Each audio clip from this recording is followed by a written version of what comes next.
Mizuka ya EPL imerudi. Mafundi kibao, mitanange ya kukata na shoka na msisimko wa aina yake. Jisajili na parimatch.co.tz uanze kushinda. Parimatch, wanacheza unashinda.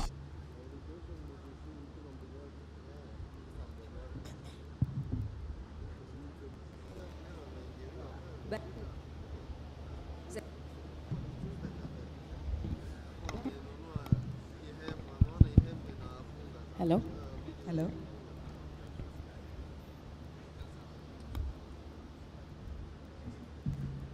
Okay. Obina, you're the only man in this village. Karibu sana. Naomba kwanza nianze na dada yangu Ana.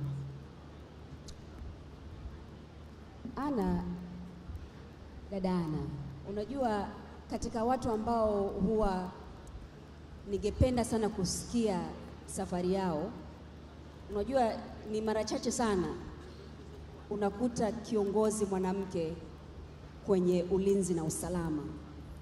Sasa hebu tupeleke kwa ufupi, lakini napotaka utufikishe ni kwamba kupitia wewe story yako unawezaje sasa kuhamasisha wanawake wengine? Maana yamkini kuna binti wa kike, kuna girl child huko anatamani lakini hajui anzie vipi. Kwa hiyo karibu sana dada Ana, naomba utupeleke kwenye story yako kwa ufupi. Kwanza, je, ni kitu ambacho ulikuwa tangia huko mdogo unataka uwe, au umefikaje na kuingia kwenye hiyo sekta? Karibu sana Ana. Asante sana kwa swali zuri Brenda. Labda nitakuwa naongea kwa ufupi zaidi bila kuzunguka. Kwanza kabisa na kusema ukweli, sikuwa nimeplani kwamba siku moja nitakuwa askari. Mimi nilikuwa natamani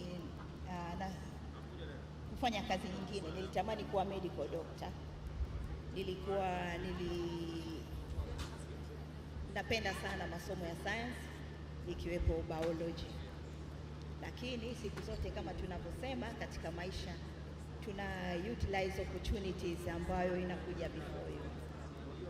Katika kusoma na nikaenda, labda nitoe a little bit history of my education. Mimi nimezaliwa Musoma, lakini wazazi wangu wanatoka Ruvuma, na nilisoma hapa Dar es Salaam Buyuni Primary School, then nikaenda Jangwani. Lakini nilipenda masomo ya sayansi, lakini nilipoenda A-level nilibadilisha mfumo. Kwa hiyo katika kumaliza nilienda kusoma Mzumbe, na katika kutafuta kazi sasa, ile ndoto yangu nilibadilisha kutokana na opportunity ambayo ilikuwa mbele yangu. Nafasi za kazi zilitangazwa, nikazunguka, lakini ile siku ya mwisho kabisa before deadline nikapeleka application yangu.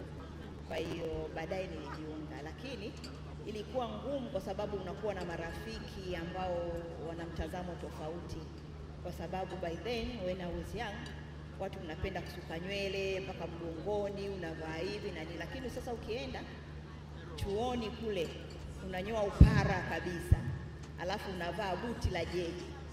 Sasa lile buti unaangalia maisha umeyabadilisha kabisa, yani kwamba ulikuwa hivi unakwenda kuwa kitu kingine. Kwa hiyo tulikuwa tunaangalia vitu vidogo na nini, lakini nilibadilisha maisha moja kwa moja, nikaenda kule. Ni kitu ambacho sikutegemea kwenye maisha kwamba siku moja nitakuwa askari. Asante sana. Sasa unamhamasisha vipi huyu binti wa kike? Kwa sababu kuna binti kweli wa kike yupo, labda ungempa ushauri gani kama anataka kwenda sasa kwenye hiyo sekta yako ya ulinzi na usalama? Asante sana. Mimi kitu ambacho naweza kuwasa au kuwaambia wasichana katika maisha, wasiangalie tu kwamba unajua unaweza ukawa na plan ya kuwa nani, ya kufanya kitu fulani, lakini ikashindikana kutokana na mazingira au opportunities ambazo zipo. Kwa hiyo na waasa wasichana, chochote ambacho kinatokea mbele yake, lakini kikubwa zaidi ni lazima wajitahidi katika kupata mafunzo au elimu ambayo inaweza kumwezesha kufanya jambo hilo. Mimi na encourage wengi sana sasa, yaani unajua katika nchi ulinzi na usalama sio swala la wanaume peke yake, ni swala la wanawake wote.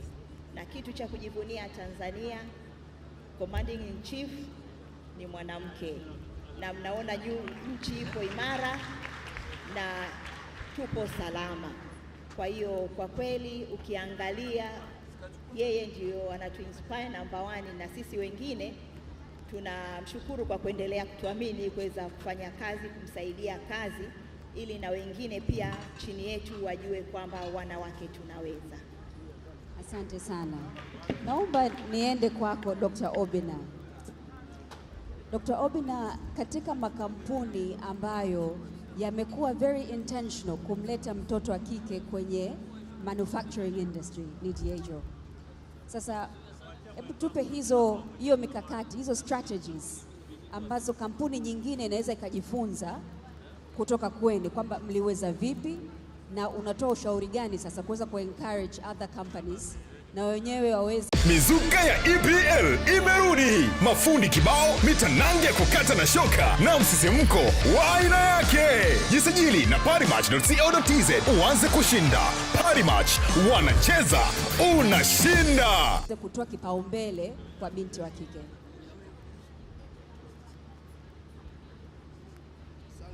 Okay, thanks a lot, Brenda, for that question. I think so. For us at Serengeti Breweries, we belong to a global organization called NJIA. Globally, we do have a strategy. One of the pillars of our Society 2030 strategy is called championing inclusion and diversity. Within that pillar, every market that operates everywhere in the world, including in Tanzania, that works with our companies, basically would have clear goals and targets. So what I would always say to most companies who are trying to drive things like this is to make sure first that you understand where you are. So you need to do an audit to understand the diversity statistics in your organization across functions, across different work levels, and then set a very ambitious target for yourself. What we did, so globally we have an ambition that by 2030, 50% of all the leadership roles in our business globally will be managed by women. And therefore, every market in Tanzania, I have a target. So when I'm reviewing my bosses, one of the things that I review, we in Tanzania as of today, if I look at our senior leadership roles, 42% of them are occupied by women. And the goal is to get to 50 by 2030. Now, how do you do that? So beyond just having a strategy, it's now how you execute that strategy that's important. So how do you cascade those targets across the functional leaders and different players in your organization? First off, you need to have a clear recruitment strategy. So how do you bring the girl child into your organization? One of the things we do is that we ensure that during the shortlisting process, 50% of the candidates that are shortlisted for every role in our organization must be women. Because if you don't do that, then you basically limit the amount of women you can get into your organization. The second thing really is when you then attract the female gender or talent into your organization, how do you retain them? What policies do you then have in place to retain them? At Serengeti Breweries, I will talk a little bit about a few things that we do. So the first thing is we've got a very, very progressive policy, maternity leave policy. So for our women, when they get pregnant and they need to go on maternity leave, it's 6 months and it's paid for completely by the company. This is something we do to retain the female gender that we attract to our organization. The other thing that we try to do in our organization as well, which is sort of retain talent, is what we call our flexible opportunities. Because you know, for most varying women and families, they need a lot of time to spend with their families as well.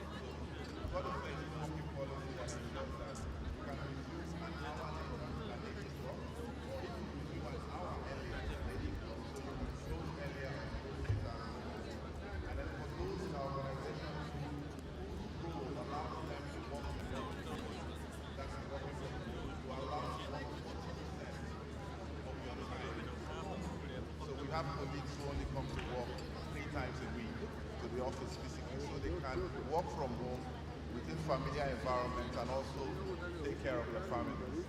The other thing that we've done, and I'll wrap up here because I know we don't have a lot of time, but the other thing that we've done is to identify specific parts of our business where it is difficult to find female talent.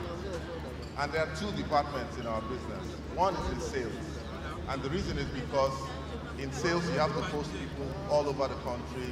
You know, you can move someone to Bukoba, move someone to, you know, Kigoma and the rest.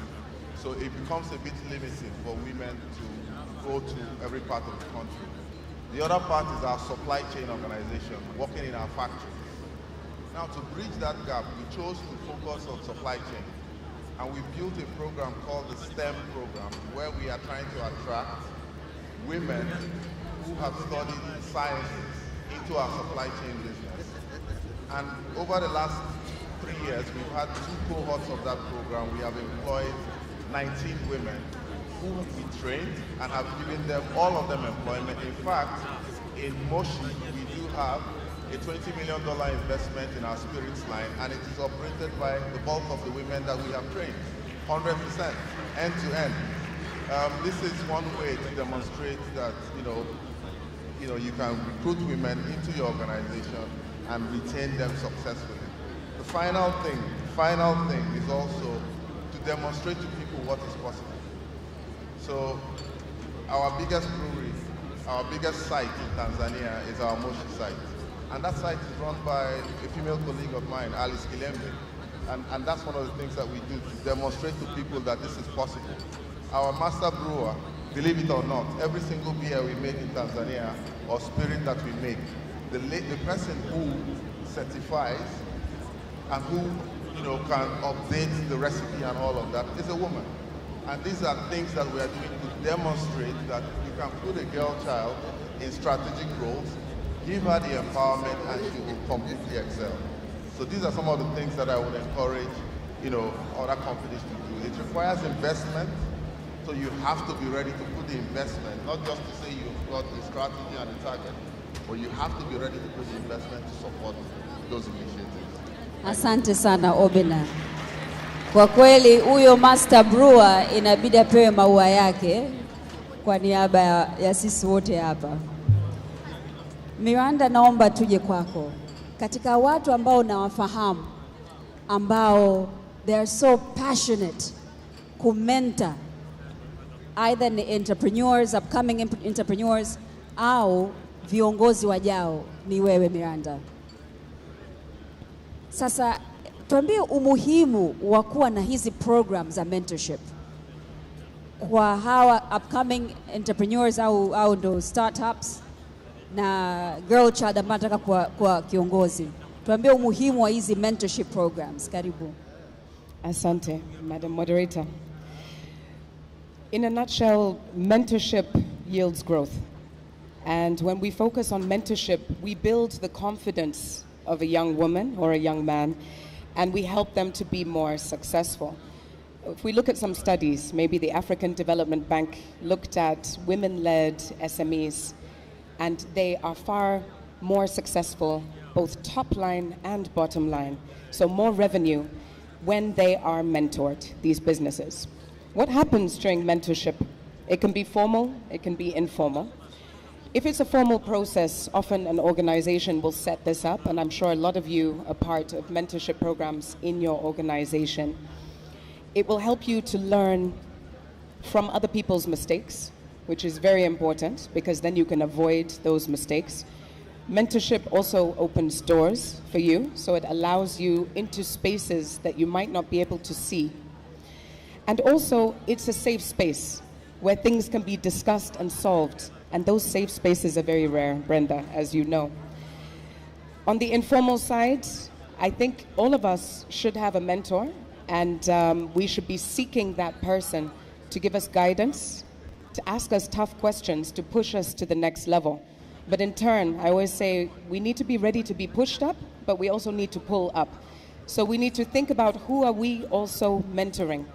At Empower, we do have a program in the universities, as you mentioned before, also with 50% women, it is about building future leaders, the mindset of an entrepreneur, to be more employable. With 21st century skills, these young people are leading for the future.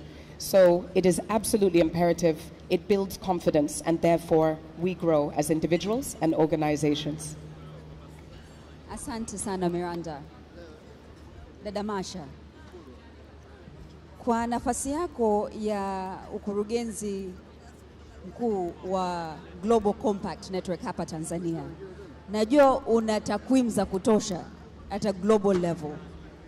Naomba utupe hizo takwimu, alafu tuone role gani taasisi au corporates zinaweza zikafanya kuhakikisha kwamba tunajumuisha mtoto wa kike. Karibu.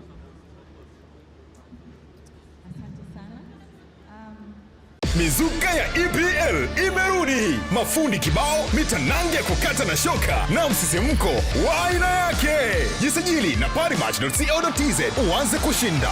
Parimatch, wanacheza unashinda. Well, takwimu zinatisha in terms of jinsi ambavyo haziko vile tunavyofikiri zipo.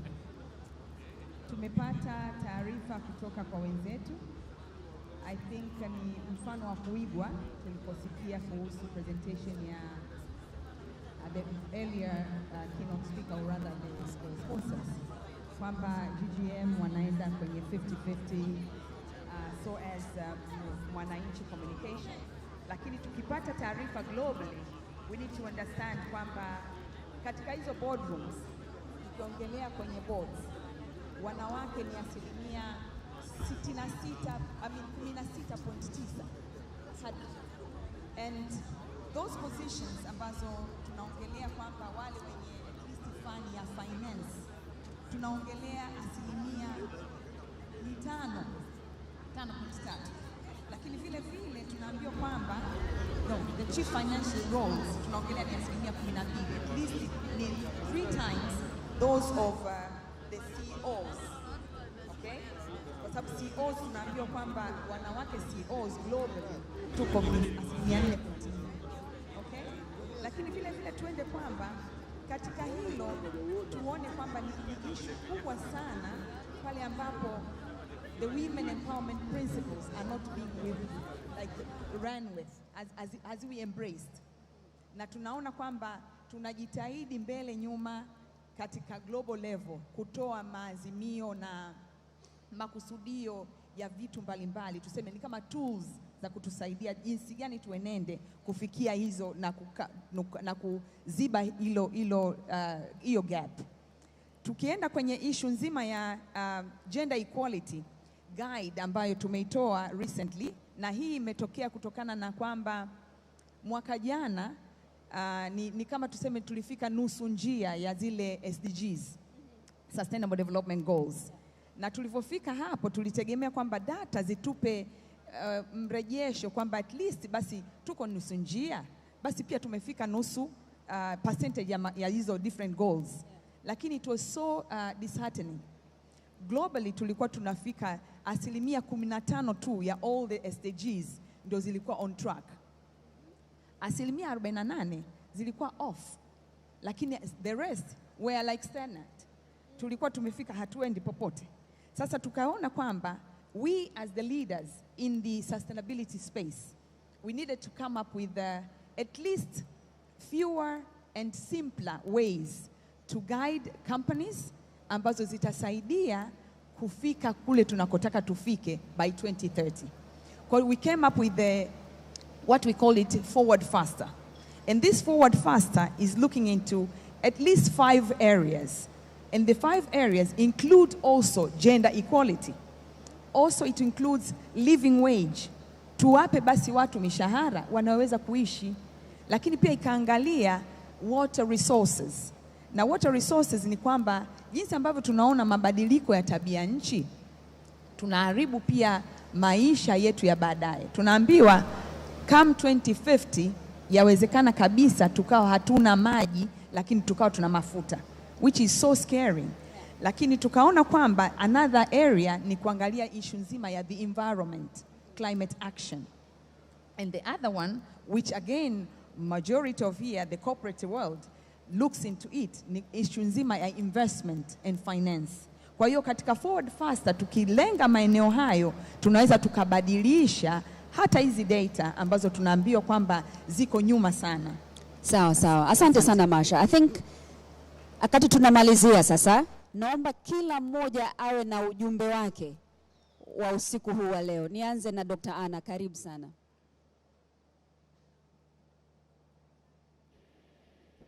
Asante sana. I will urge women to come forward and to look at the education opportunities and the training opportunities in order to have or to build their capacity. This will help them to make good decisions when they do all the way of doing things. So like in military institutions nowadays, we don't use muscles or body muscles.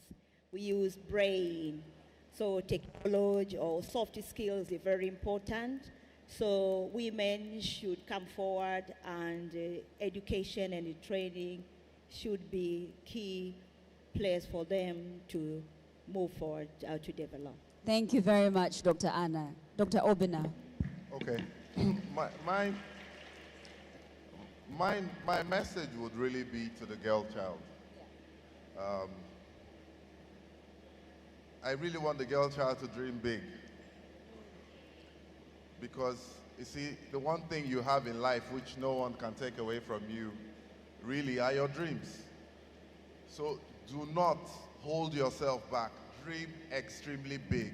Because the reality is that ambition and dreams, they have no gender.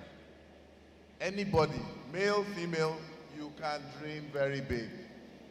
And if at all you need any inspiration, just look at the women who are on this stage. And obviously, Her Excellency. You know, this is enough validation for you. Thank you, Obina. On that note, can you also talk to the boy child? Because the boy child also needs to be ready, needs to have empathy, needs to know how to deal with the girl child whom ambayo tunamuinspire. So one word for the boy child. I think it starts from the home front. As a father to two boys, I think helping the boys understand, you know, that we need to break all the, you know, old structures and ways of thinking around, you know, what is the role of a male child versus the role of a female child. It starts from the home. And, you know, men should learn to mentor young boys as well, to continue to inspire them, to create a safe space and a, you know, a stable environment for the girl child to flourish. And the last thing for me is just for parents, invest, over-invest in that perspective to help your male child support the female child as well. Asante sana, Dr. Obina. Miranda, one word for us. I'm fortunate enough to be the mother of a boy child, and so he's seen what kind of mother he has, and I hope he'll be looking for that kind of wife. But my takeaway or message I would want to leave is with the women in this room today about believing in yourself, dreaming big, but also taking action against that dream. I'll give you an example. A lot of women will reach out to me and say, I'm really ready to join a board. Can you help me to join that board? I say, have you seen an advert in the paper? Have you applied? The Office of the Treasury Registrar put an open note for women like you in this room to come and serve and support our government to be more productive and to bring our private sector knowledge.